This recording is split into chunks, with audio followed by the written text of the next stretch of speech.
5 years ago, the Beatles released new mono masters, but they're on CD. So, for the benefit of those who don't know, what's different about the ones you're working on now?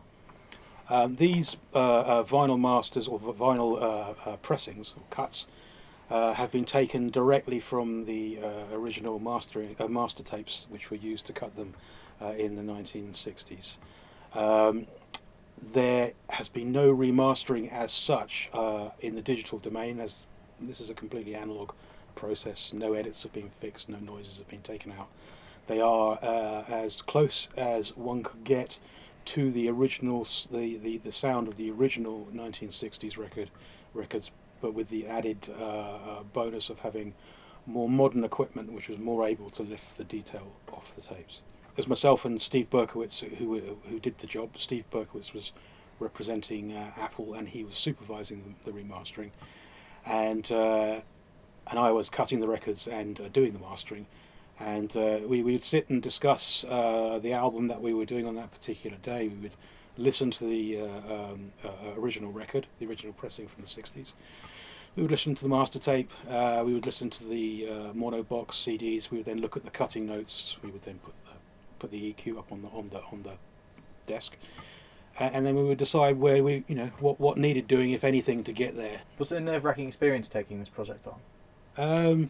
Yes and no. I had my nerves racked when I started doing the CD remastering. It was initially nerve-wracking because of the magnitude of what it was, and the remastering the Beatles. It had never been done before, and most of the mono CD box had never been on CD before, so it was quite a responsibility and quite a task. Once one calmed down and got into it, then it became, you fix yourself, you go like, right, okay, this is audio, and we need to do this to it, perhaps, and then we need to put it on the CD, we need to get into a factory.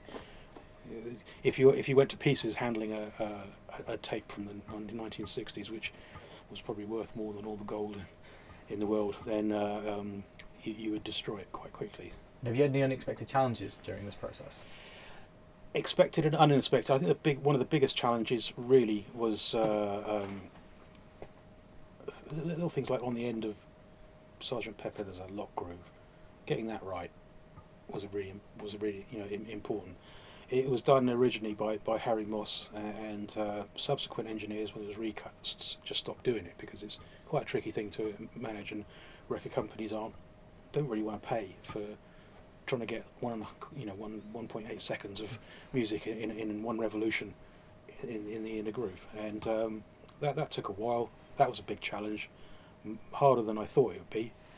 And then the other challenge really is reining ourselves back, because you can do a hell of a lot, and it's reining ourselves back and going, no, we can't. We can do all this, but just because you can doesn't mean you should. So for those who are uninitiated, what's so kind of great about mono mixes, and how do they compare to stereo, and what do they offer they don't? I will answer the question in so much as what's so great about these mono mixes in comparison to their stereo mixes is that the mono mixes were the ones they spend the most time on, really, until they got to Abbey Road, when everything was going to be in stereo and everyone was doing stuff in stereo. So between the the years of like 62 and 68, that sort of time, most records were listened to, pop records were listened to by teenagers on mono dance set things, or it was played on the radio in glorious mono. So that was the thing that they spent the most time on getting right. Stereo was like, well, we can kind of do that for the very few people that might be listening to it in stereo. So often the stereo mixes that were done, several weeks afterwards, and it was just like, well, we'll just throw this together. And that's why a lot of time spent on it, getting it exactly right. Had that been the other way around, it would be a different thing altogether.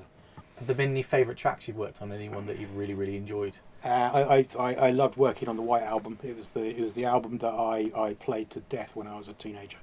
I destroyed my parents' copy of it. I love all of it, really, and then on some days I don't. Do you know? Yeah. It's hard to be specific, because there's like 600 odd minutes of music total, and all of it's pretty good.